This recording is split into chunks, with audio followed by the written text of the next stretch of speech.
So, the three of us were in a band with Gravy for a really long time. And Saul Rayo here put the whole thing together. We started as 7 folks and wound up as a 13-piece band. And David was one of the integral parts of making that band a success. And that's why we're here to celebrate David. Gravy. That's what we call Gravy in our band, because that's what he was on the music. He was right over the top of it. You know, one of the best memories I have of Gravy was we were doing the show at the Center for the Arts, and actually was the first one where we had violin players and horn section and backup singers, and made this whole thing for my original music. And in particular, just in passing with Gravy, I was thinking, man, I have this song and I wish that, I had some drunken horn parts on it. I mean, but this is at showtime, but I wish we'd have got into that. And it was so cool because playing the song, the strings start, the backup singers come in, the next phrase, all of a sudden, these beautiful drunken horn parts. Trip, And he got the guys organized to do it. It was so cool. Can I tell this other story? Yeah. There's actually a lot of good stories to tell, and I have a hard time referring to David as David because I always called him Gravy, and we played in the band, and they always said, like, when we play music, he put this gravy right on top of it because he was such a gifted musician. And just adding on that one, you should have, who heard him ever play the flute?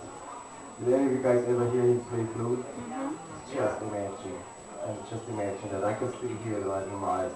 And that's one thing I always remember about him. We used to play some songs, and Gravy would come in and put his gravy over the flute, and you close your eyes and just open up the space, and it was his whole personality came through. He had so much soul when he played, and I always say he's such a gentle person, and it really came through in his playing. He was just so soft and gentle and positive, and a lot of things to say about Gravy. One thing I noticed, he was always trying to make everybody feel really comfortable and really spread a lot of peace and happiness and beauty. And we always experienced that a lot with him. So we're definitely going to miss him for that one. But there's still a lot of beauty going around here, and I think he's going to leave a good message for us. So just embrace each other and be really nice and beautiful to each other. So that's it. One thing about Gravy is that he definitely was a big manifester, and he manifested the last part of his life. It just seemed like he went out with a lot of grace and dignity, and obviously he left a lot of love behind. So we kind of talked among ourselves, and we're all pretty sad about David passing. And he was at my house a week before his birthday party, telling us all kinds of success stories and stuff. It's sad for me to see the fellow who really made it happen for himself to not get to experience it from now on. But because now that I've said that, there are a couple of really funny stories about David, which we could lighten this up a little bit with. And one in particular we wanted to tell you about was this gig we got in Arizona, where we were supposed to, our whole band, so 13 of us flying down to Arizona to play at a college down here.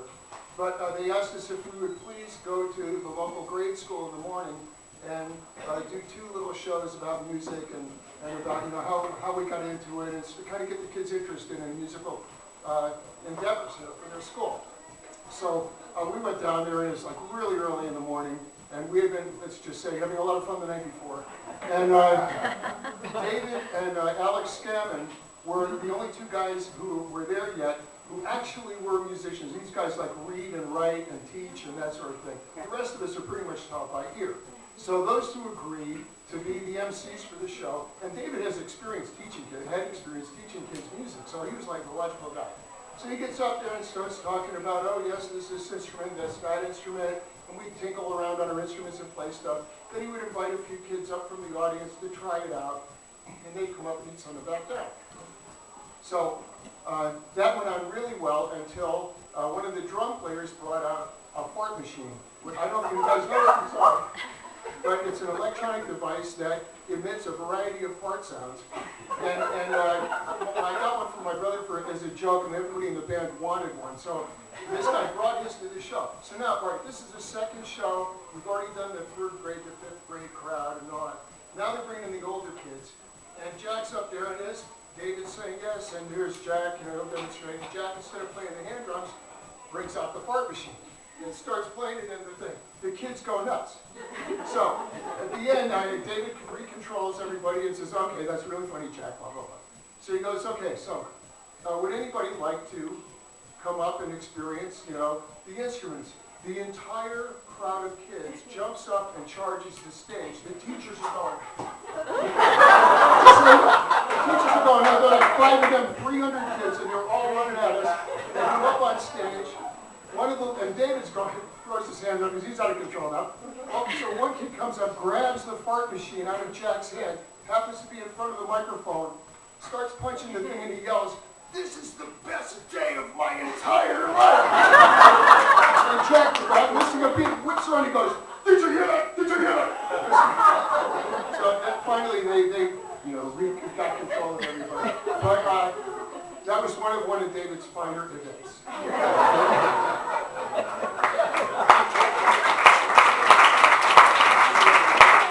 So let us leave you with that. We're so sorry to have seen David go. He's in our prayers. I don't know, whoever practices Tibetan Buddhism, I don't know if anybody does. There's this thing called 49 days in the Bardo. It starts on the day that you pass. But your friends can do prayers for you and help you to transmute karma and do other positive things. So if you guys, for the count 49 days away from last Monday, and every day that you have a prayer, put David in it. Thank you.